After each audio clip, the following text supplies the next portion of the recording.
G'day guys, Mick here. Welcome to this week's 5 Minute Yarn. So this is part 2 of my ultimate series, where I talk about my ultimate four drives. If money was no object, or I had sponsors paying for everything, or what it might be, what I'd look towards in an ultimate four drive.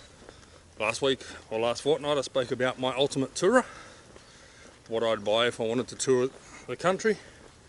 And again, money was no object and whatnot. This week, I want to discuss my ultimate off-roader. Now, I want you guys to comment in below as well. Tell me what your ultimates would be, what you think of my thoughts, and yeah, what your ultimates would be, what you'd do to them, etc. This week with the ultimate off-roader is more the extreme stuff, not just getting out and touring and travelling around, but the extreme stuff like the rock crawling, the bog holes, you know, the sort of things that you see Sean A doing on four-wheel drive 24/7. What generally I'd classify as stupid stuff.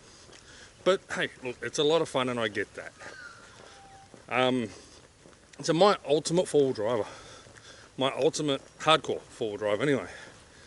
Well, this one I have to give an honourable mention to the Jeep Wrangler. I think there's something that has a lot of modifications available, a lot you can do to them, and when you look at the American stuff, you know, they're pretty capable and they can be pretty crazy rigs to do that mud bogging and that real heavy hard rock crawling and things like that. So Jeep Wrangler, look, I'm not a huge fan of Jeep, but yeah, they seem to be pretty decent rigs for that. That's not going to be an ultimate though. They're good and it's something that would be a lot of fun to do up, but it's not an ultimate. Another that I think would make a very good, capable, harder off-roader is the Land Cruiser 80. Again, you can put big tyres on them, big lift, all that sort of stuff. You can swap out into a bigger motor and all that sort of thing. They're an old, tough workhorse. And that's why it's going to be a bit of a theme for this, is old, tough workhorses. So the 80 series, you know, they're quite good, solid rigs, and you can do a lot to them. So it's one. The GU Patrol, they again can be done up to be really well, really capable off-road. Again, a lot of things you can do for modifications and upgrades, and yeah, there's a lot you can do to the GUs, but I think they're a little bit newer, maybe not quite as strong as what I'm thinking as an ultimate. And this is my personal preference too. It's not only what I think is going to be an awesome vehicle, but it's one that I think looks really good the way I'm thinking. And that is the GQ Patrol, or the old Ford Maverick, cut to be a single cab with a shortened tray, where it finishes just behind the rear wheels. Probably 37-inch tyres, big heavy bull bar, wraparound body protection, roll bars, all that sort of stuff. But yeah, a single cab GU ute with a shortened tray, big tyres. And if I wanted to go for that extra power, I know for rock crawling you're probably better off going something better with torque down the low end, such as a diesel motor.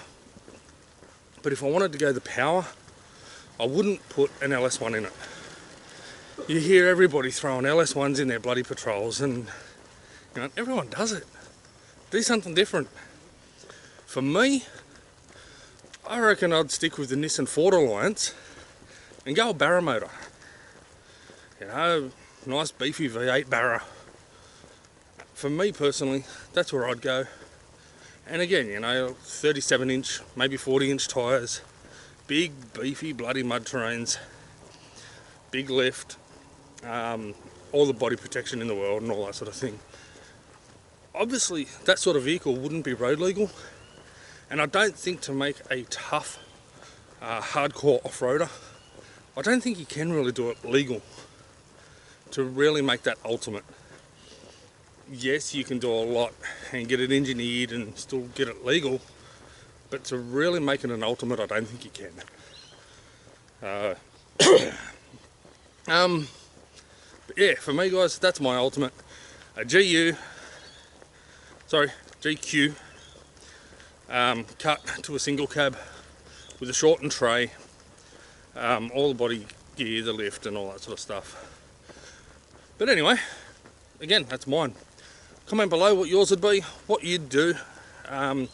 If money was no object, what car you would love to buy as an ultimate hardcore off-roader, be it road legal or not. Let us know in the comments.